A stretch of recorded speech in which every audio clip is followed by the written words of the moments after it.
My name is Deborah, 34 years old, and I'm standing outside my childhood home on Christmas Eve with expensive gifts hidden in my trunk. I'm wearing thrift store clothes, even though my bank account has seven figures. My sister's luxury Mercedes sits in the driveway next to my beat-up Honda. For 5 years, I've kept my success completely secret from my family. The snow is falling softly, warm lights glow inside, but I know what cold reception awaits me. Before I continue this story, where are you watching from? Please hit that like button and subscribe if you've ever dealt with family drama during the holidays. Growing up in our suburban Connecticut home, the family hierarchy was established early and never questioned. My older sister Jennifer was the golden child who could do no wrong in our parents' eyes. She was valedictorian of her high school class, graduated summa cum laude from Yale, and married an investment banker named Richard who worked at Goldman Sachs. They lived in a beautiful colonial house in Westchester County with their two kids who attended private school. I was the disappointment, the artist, the dreamer, the one who chose to study fine arts at a state school instead of pursuing something practical. My parents never said it directly, but their actions spoke volumes. When Jennifer went to college, our parents paid for everything, including her sorority dues, spring break trips, and even a car. When I went to art school, they told me I needed to learn responsibility and work for what I wanted. So I did. I worked 3 jobs while studying full-time. I waited tables at a diner during breakfast shifts, worked at an art supply store in the afternoons, and bartended on weekends. My hands were constantly stained with either paint or dishwater. I survived on ramen noodles and whatever food I could sneak from the restaurant. Meanwhile, Jennifer would post photos from her European vacations and designer shopping sprees. Family gatherings became exercises in humiliation. Every Thanksgiving, every Christmas, every Easter, the comparisons would begin before I even took off my coat. Jennifer would arrive in her latest designer outfit, diamonds sparkling on her fingers, while I showed up in whatever clean clothes I could find at Goodwill. Our aunts would fawn over Jennifer's success while giving me pitying looks and asking if I needed to borrow money. Jennifer perfected the art of subtle cruelty. She would express concern about my career choices in front of everyone, suggesting maybe I could work as her kid's art teacher for some extra cash. She'd offer to introduce me to eligible men from Richard's firm, always emphasizing how they were very successful and wouldn't mind dating someone from a different economic bracket. When I sold my first painting for $500 and excitedly told the family, she laughed and said that wouldn't even cover one of her handbags. The worst moment came at Jennifer's engagement party 6 years ago. My parents hired caterers, but were short-staffed, so my mother pulled me aside and asked if I could help serve drinks to the guests. Not as a guest myself, but as help. I spent my own sister's engagement party in a borrowed catering uniform, serving champagne to her friends, while they discussed their stock portfolios and vacation homes. Jennifer saw me carrying a tray and actually snapped her fingers at me to refill her glass, pretending not to know who I was until her friends asked. Then she laughed and said I was just helping out because I needed the extra money. That night I made a decision. Whatever success came my way, my family would never know about it. They had already decided who I was in their story, and I was too exhausted to keep fighting their narrative. I moved to New York City, found a tiny studio apartment in Brooklyn that I shared with 2 roommates, and started building something they would never understand. My art degree, the one they called a hobby education, became the foundation of everything. I spent 18 hours a day learning digital art, studying blockchain technology, understanding the emerging world of NFTs, before most people knew what they were.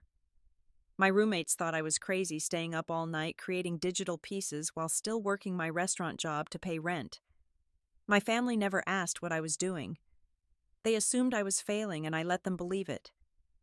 The foundation of resentment had been laid over decades, each slight adding another brick to the wall between us.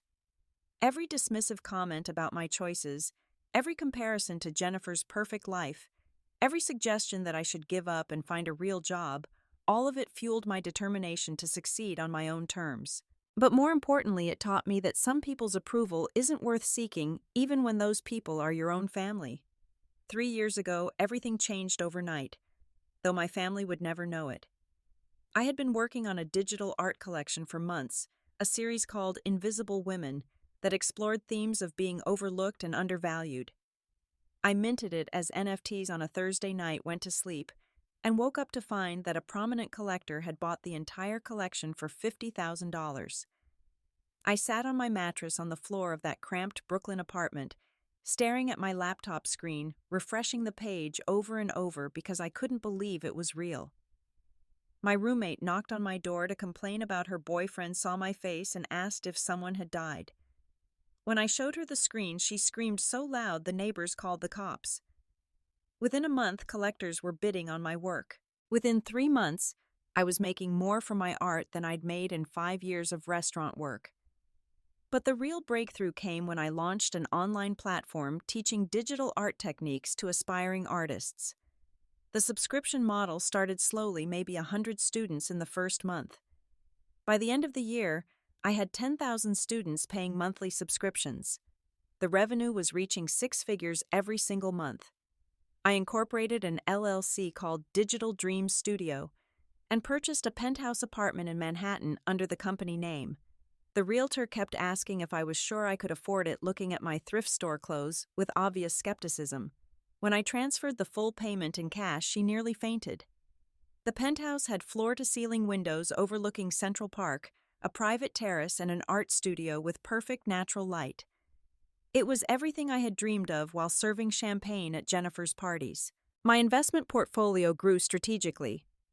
I put profits into cryptocurrency, tech stocks, and real estate. Within 18 months, my net worth crossed 7 figures. The financial advisor assigned to my account at JP Morgan was younger than me and clearly confused by how a former waitress had accumulated this wealth. I enjoyed his bewilderment perhaps more than I should have. But money without purpose is just paper, so I started giving back quietly. I established an anonymous fund at the homeless shelter, where I used to volunteer, ensuring they could provide art therapy programs year-round. I sponsored full scholarships for 20 kids from low-income families to attend the same art school that my parents had mocked. Every month I sent anonymous donations to struggling artists whose work showed promise, but who lacked resources. My close friends knew about my success, but I swore them to secrecy regarding my family. They didn't understand at first. Why hide such incredible achievements from the people who should be proudest? But they hadn't spent 20 years being treated as the family failure. They hadn't been asked to serve drinks at their sister's engagement party. They hadn't watched their parents' faces fall with disappointment every time they walked into a room. Maintaining the facade required careful orchestration. I kept my old Honda Civic running despite owning a Tesla Model S that sat in my building's private garage. Before family visits, I would shop at thrift stores, carefully selecting clothes that suggested struggling artist rather than successful entrepreneur. I practiced stories about making ends meet, about picking up freelance work, about how grateful I was for their occasional birthday checks. My therapist, Dr. Martinez, challenged me on this deception during our sessions. She said I was letting my family's opinions still control me, just in a different way.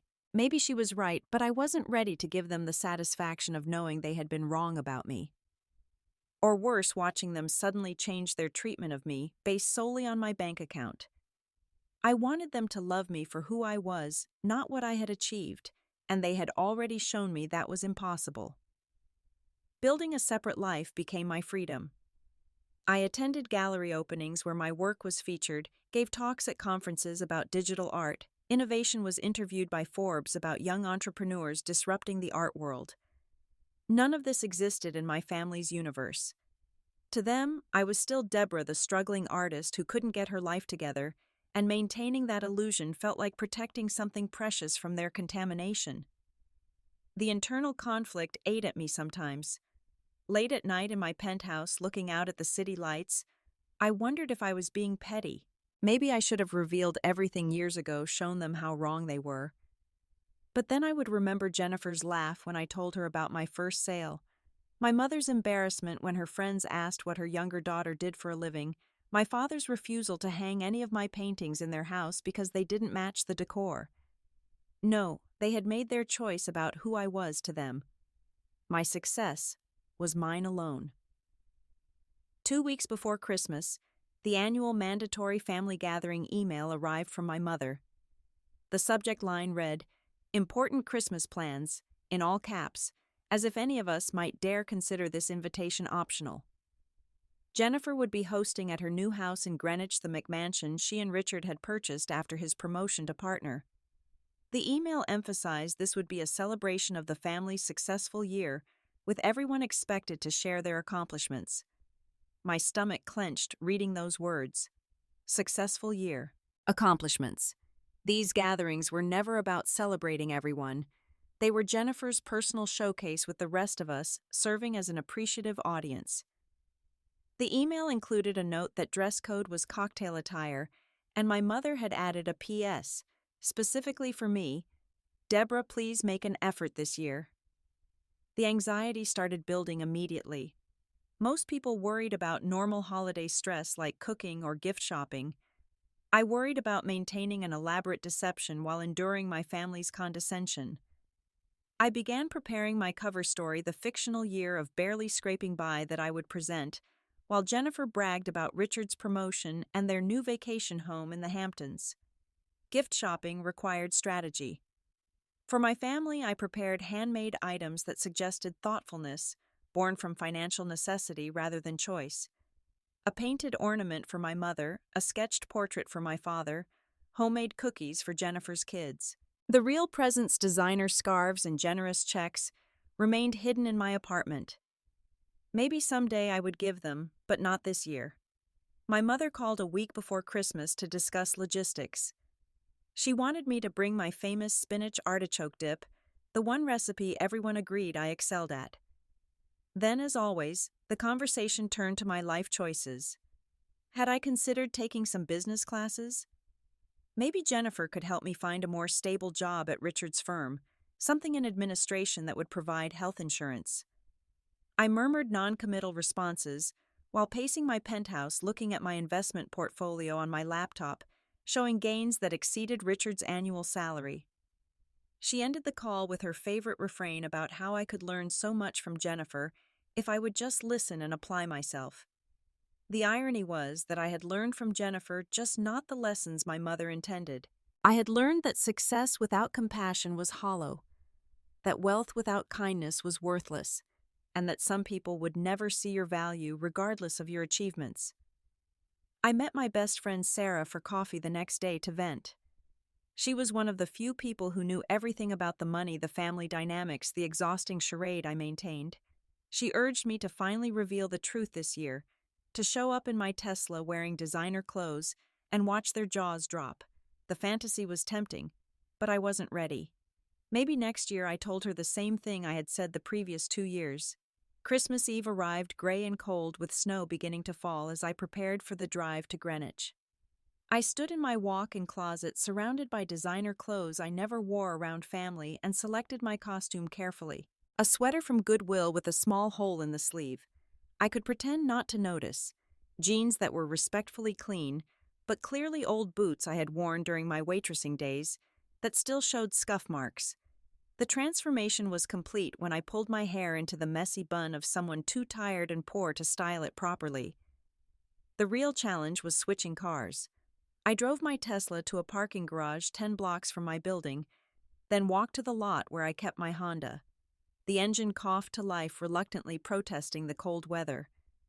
I had maintained this car specifically for family visits, paying more in storage and maintenance than it was worth, all to preserve an illusion that felt increasingly absurd. Before leaving the city, I stopped at a liquor store to buy wine. I bypassed the excellent vintages I usually enjoyed and selected a $15 bottle with a screw top, the kind someone stretching their budget would choose.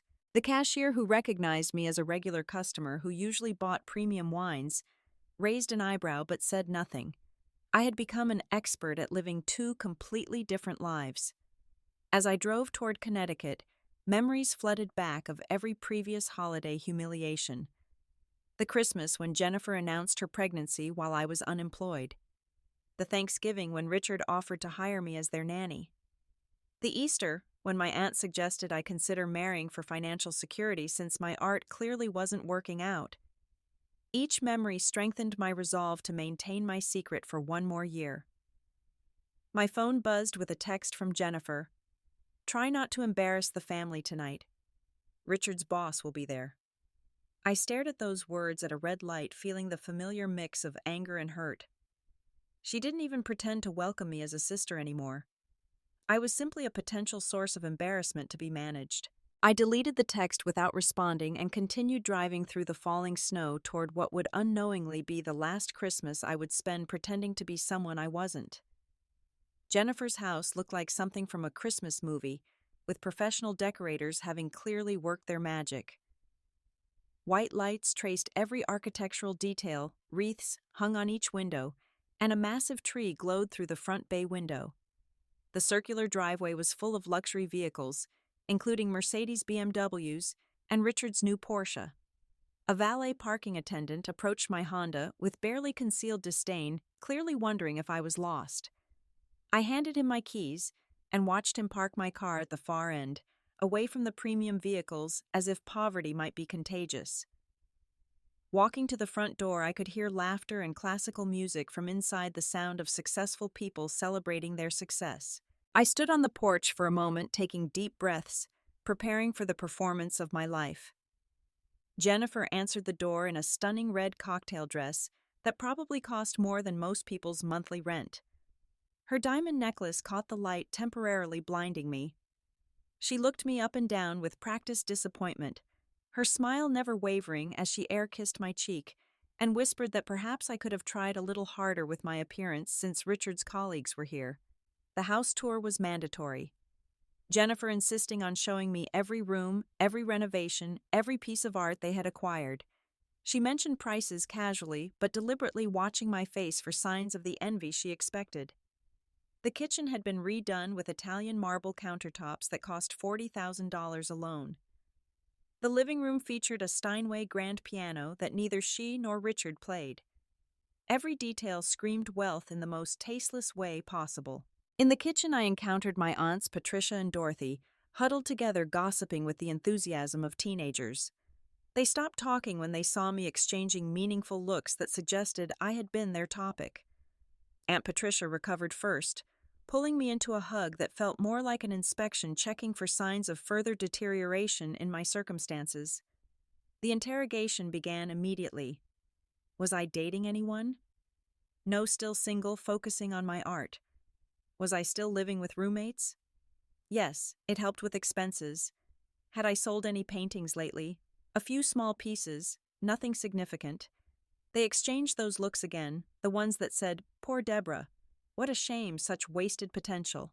Aunt Dorothy mentioned her friend's son was recently divorced and might be interested in dating someone creative, emphasizing the word like it was a disease that could be overlooked for the right person. Uncle Robert cornered me by the bar, bourbon heavy on his breath, as he leaned in conspiratorially. He wanted to know if I needed a loan, said he understood how tough it was for artists, offered to write me a check right there. The offer might have seemed kind, if not for the volume of his voice, ensuring everyone nearby heard his generosity toward his struggling niece.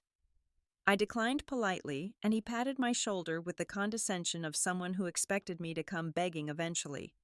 Richard appeared with his boss, Charles Wellington, a man whose name sounded like he was born in a country club. Jennifer had strategically placed me as far from important guests as possible, but Richard seemed determined to showcase the family dynamic.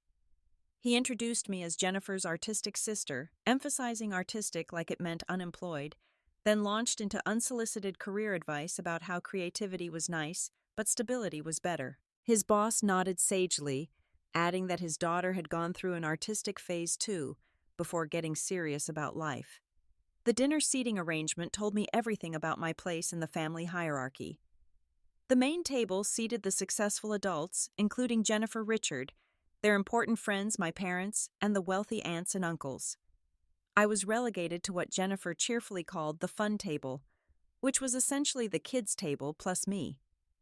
I sat between my 8-year-old nephew and 10-year-old niece, who at least had the excuse of being actual children. Jennifer stood to make a toast before dinner, champagne glass catching the light as she spoke about gratitude and success. She mentioned Richard's promotion to partner, their new house, the children's achievements at school, the European vacation they had planned for spring. She talked about how blessed they were, how hard work paid off, how surrounding yourself with successful people elevated everyone. Her eyes found me at the kids' table, a silent reminder of what happened when you didn't follow the formula.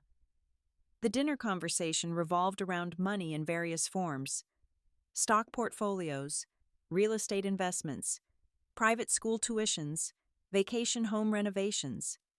Each person took turns sharing their financial wins for the year, a grotesque display of wealth worship that would have been funny if it wasn't so sad.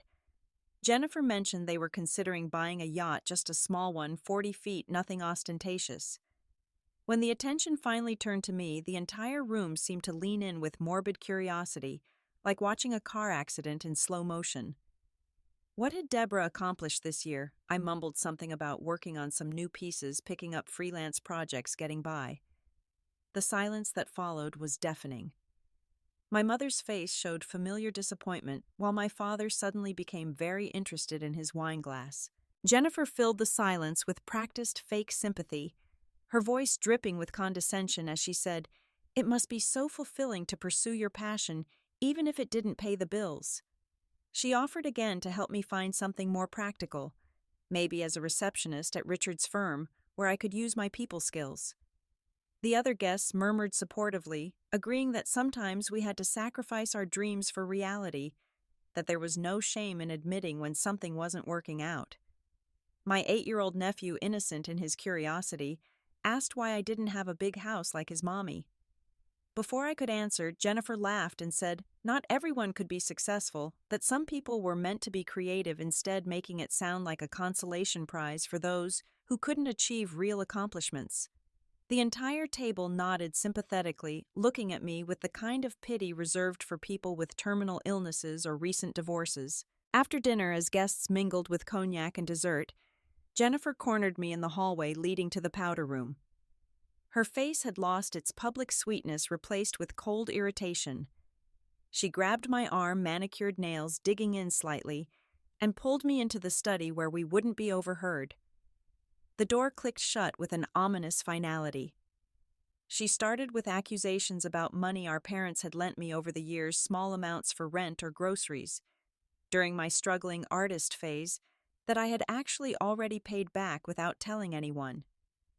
She claimed our parents had been supporting me secretly, that she knew about the checks they sent, that I was a 34-year-old woman still dependent on mommy and daddy. The irony was breathtaking, considering our parents had paid for her entire education, wedding, and house down payment. The rant escalated quickly. She brought up every perceived failure from my entire life. The time I dropped out of pre-med after one semester to pursue art. The gallery showing where only 3 people showed up. The year I worked as a barista with a college degree. The men who had left me because I couldn't provide the lifestyle they wanted.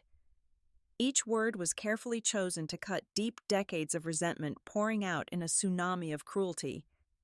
She revealed something that shouldn't have surprised me but did. She had been telling our parents not to help me anymore, that enabling my delusions wasn't loving, that sometimes people needed to hit rock bottom before they changed. She had convinced them that tough love was the answer, that cutting me off financially would force me to grow up and get a real job. Our mother had apparently been sending me money secretly against Jennifer's advice, which infuriated her. The volume increased as her control slipped. She was screaming now about responsibility, about embarrassment, about how tired she was of having to explain her failure of a sister to her successful friends. She said I was a burden on the entire family, a constant source of shame and disappointment, a reminder that even good families could produce a black sheep. Her face was red spittle forming at the corners of her mouth as she completely lost her composure. Other family members started gathering outside the door, drawn by the shouting. Jennifer didn't care. If anything, the audience emboldened her. She flung the door open, wanting witnesses to this intervention. The cousins, aunts, uncles, even Richard's boss, all stood in the hallway watching as Jennifer continued her tirade about my failures, my delusions, my refusal to accept reality and grow up. The climactic moment came with a fury I had never seen from her before. Her voice reached a pitch that made everyone wince as she screamed the words that would change everything. You're 34 and pathetic.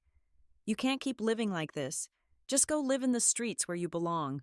At least then you'd stop embarrassing this family." Complete silence fell over the house. Even the Christmas music seemed to pause. Everyone stared at Jennifer, then at me, waiting for tears, for anger, for some kind of breakdown. But I felt strangely calm, like something had finally snapped into place. This was the moment I had been unconsciously waiting for, the point where maintaining the illusion no longer served any purpose. I set down my wine glass on the nearest table, with deliberate slowness, the soft clink echoing in the silence. Looking directly at Jennifer, I asked her to repeat what she had just said.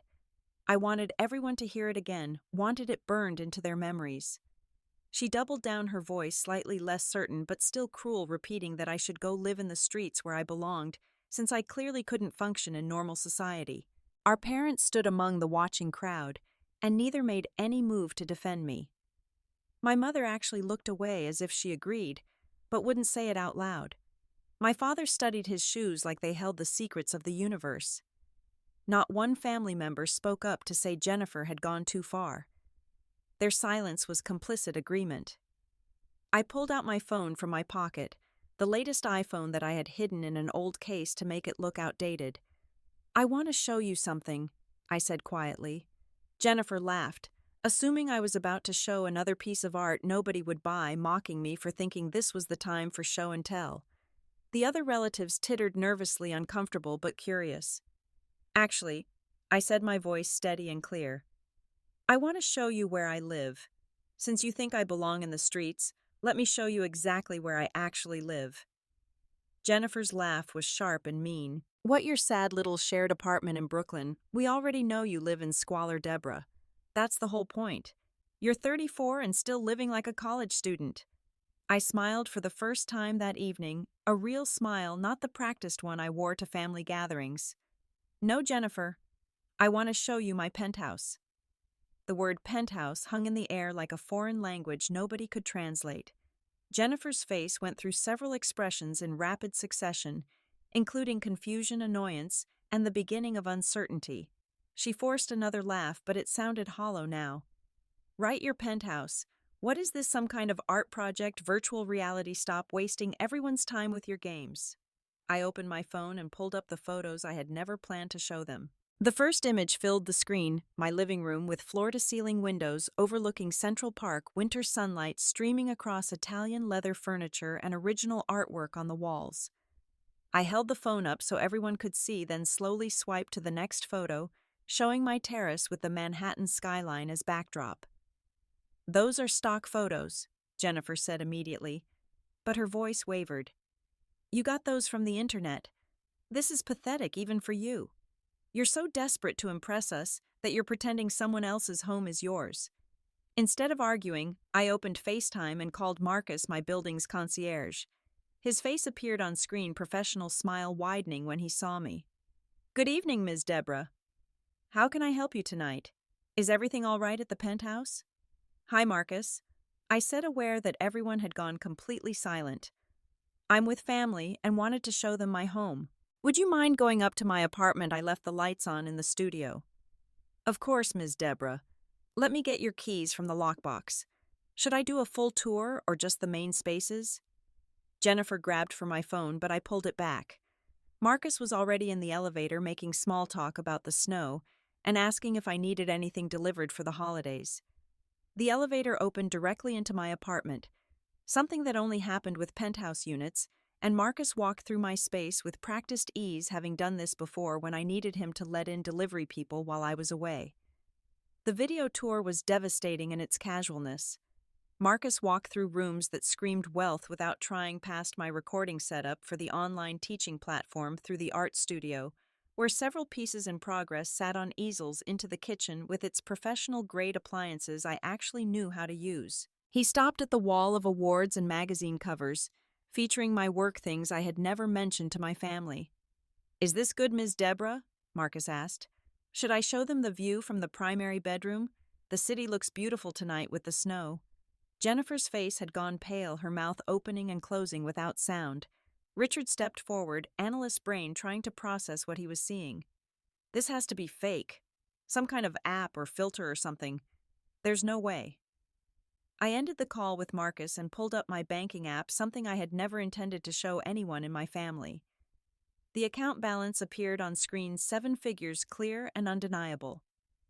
Then I switched to my investment portfolio, the one managed by the same firm where Richard worked, showing holdings that dwarfed what he probably managed for his clients. Then the business account for my teaching platform, showing the monthly revenue from thousands of subscribers. How, was all Jennifer managed to say. The single word came out strangled, defeated.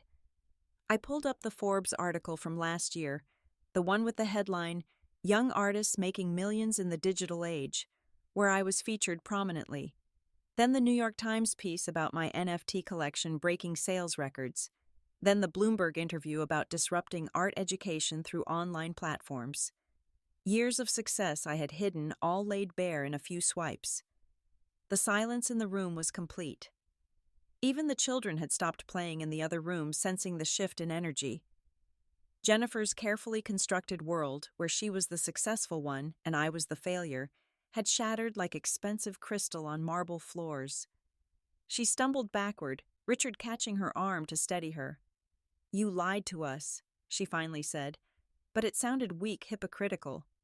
"You've been lying this entire time, pretending to be poor, taking our pity, making us feel sorry for you. What kind of person does that?" I looked around the room at my family, all of them staring at me with mixtures of shock, confusion, and dawning realization. My parents suddenly looked interested in me for the first time in years. The aunts who had whispered about my failures were reassessing everything. The uncles who had offered me loans were calculating how much money I actually had. "What kind of person?" I repeated. "The kind who wanted to know if her family could love her without a bank account. The kind who watched her sister get unconditional support while she got shame and disappointment. The kind who was asked to serve drinks at her sister's engagement party because she wasn't successful enough to be a guest." I picked up my purse and pulled out the real presents I had brought, designer scarves and envelopes with checks, placing them on the coffee table. "These were what I actually planned to give you all. But you know what? I don't think I will. You've shown me tonight exactly who you are, and money won't change that." Jennifer tried to spin it, her survival instincts kicking in. "This is all a misunderstanding. We only wanted what was best for you. We pushed you because we cared. If we had known you were successful, things would have been different." "That's exactly the point," I said. "Things shouldn't be different based on my bank account. You shouldn't treat me with basic respect only after finding out I have money. Family shouldn't tell family to go live in the streets no matter what they think their financial situation is." I walked toward the door, my footsteps loud in the silence. Jennifer called after me, something about family being family, about forgiveness, about starting over. But I didn't stop. I had shown them the truth they never bothered to look for, and it changed nothing about who they really were. As I reached the front door, I turned back one last time. "You told me to go live in the streets," I said to Jennifer. "Instead, I'll go live in my penthouse. You know, the one overlooking Central Park. The one I bought with the money I earned from the art degree you mocked and the passion you pitied. The one where I'm happy without any of you in it." The last thing I saw before closing the door was Jennifer's face, frozen in an expression of loss that had nothing to do with money and everything to do with realizing that some things once broken couldn't be bought back. The valet looked confused when I asked for my Honda just minutes after arriving, but he ran to get it without question. As I drove away from Jennifer's house, away from the professionally decorated Christmas display, and the luxury cars, and the people who only saw value in dollar signs, I felt lighter than I had in years.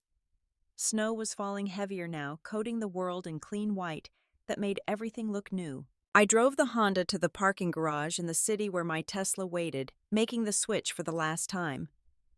There was no reason to keep the old car anymore, no illusion left to maintain. I sat in my Tesla for a moment. Heated seats, warming up jazz playing softly through the premium sound system, and realized I was crying. Not from sadness, but from relief. The weight of pretending was finally gone. My phone buzzed with messages. Aunts suddenly remembering they had always believed in my talent. Uncles offering investment opportunities. Cousins wanting to reconnect after all these years. My mother sent a text saying we should talk, that there had been misunderstandings, that family was important. I deleted them all without reading past the preview. They hadn't reached out to Deborah the person. They were reaching out to Deborah the millionaire. New Year's Eve found me in my penthouse with my chosen family, the friends who had known about my success and never treated me differently. Sarah brought champagne. Marcus joined us after his shift, and several artist friends filled the space with genuine laughter. We watched fireworks over Central Park from my terrace, toasting to authenticity and freedom from toxic relationships. Not one person asked about my family or why I was spending the holiday without them. The therapy session with Dr. Martinez the following week was breakthrough material. We discussed the confrontation in detail, how it felt to finally drop the mask, what it meant that I had waited for them to push me to the breaking point rather than revealing the truth on my own terms. She pointed out that I had given them enormous power by hiding that my success had been shadowed by their imagined disapproval. She was right as usual. You weren't just hiding your money, she said. You were hiding your light. And that wasn't fair to you or to all the people who could have been inspired by your success. 6 months passed. The family attempts at reconciliation came in waves.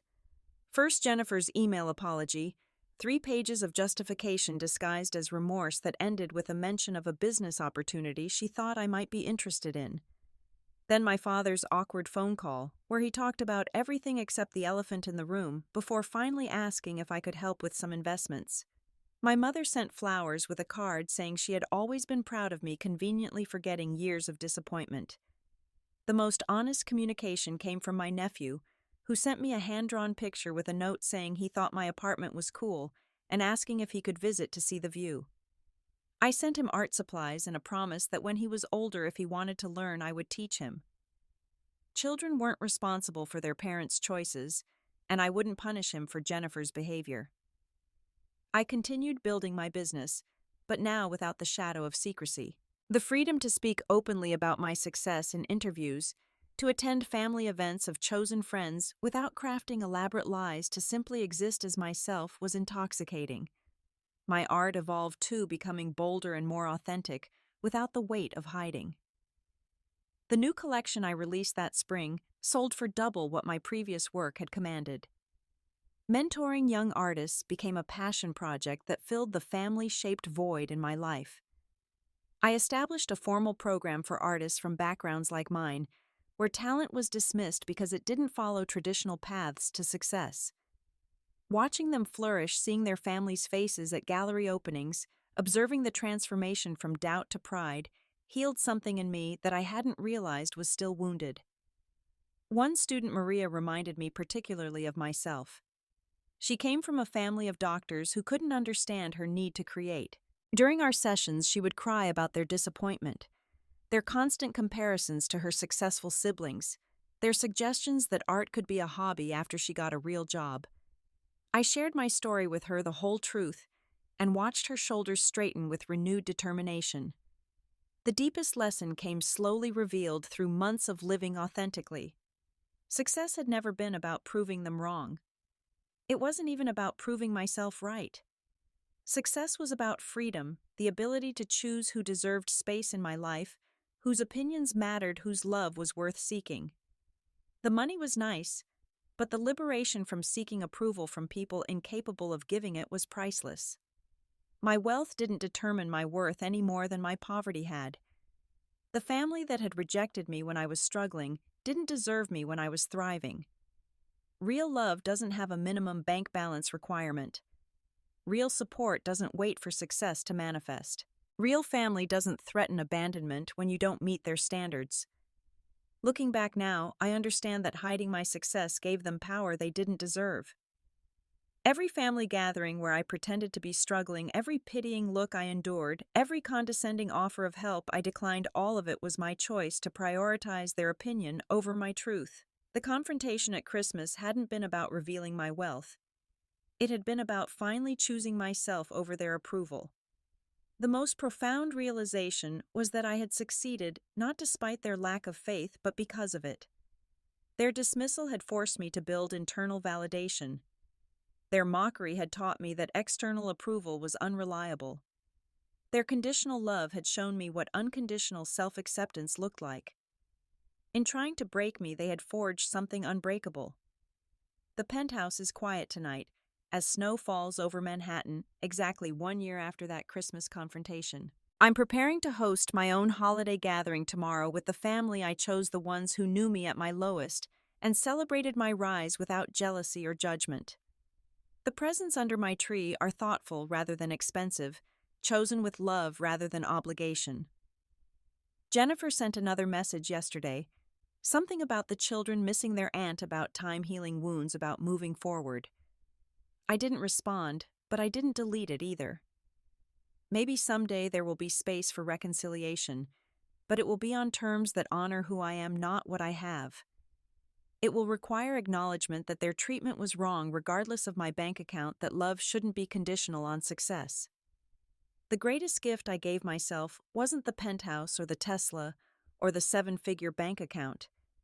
It was the permission to stop seeking validation from people who had already decided I wasn't worthy of it. It was the freedom to build a life that didn't require their approval. It was the courage to shine without apology, to succeed without explanation, to thrive without their permission. Your worth isn't determined by others' inability to see it. Sometimes the greatest gift you can give yourself is the freedom to shine without seeking approval from those who were committed to keeping you in shadow. Success isn't about proving them wrong. It's about proving yourself right. And sometimes the family that tells you to go live in the streets is simply showing you the way home to yourself. What about you? Have you ever had to choose between being yourself and gaining family approval? Share your story in the comments below. If this resonated with you, please like this video and subscribe for more stories about finding strength in unexpected places. Share this with someone who needs to hear that their worth isn't determined by others' opinions. Thank you for listening to my journey, and remember, the people who truly deserve you will love you at your lowest and celebrate you at your highest without making either about themselves. May your holidays be filled with chosen family who see your light even when you're still learning to shine.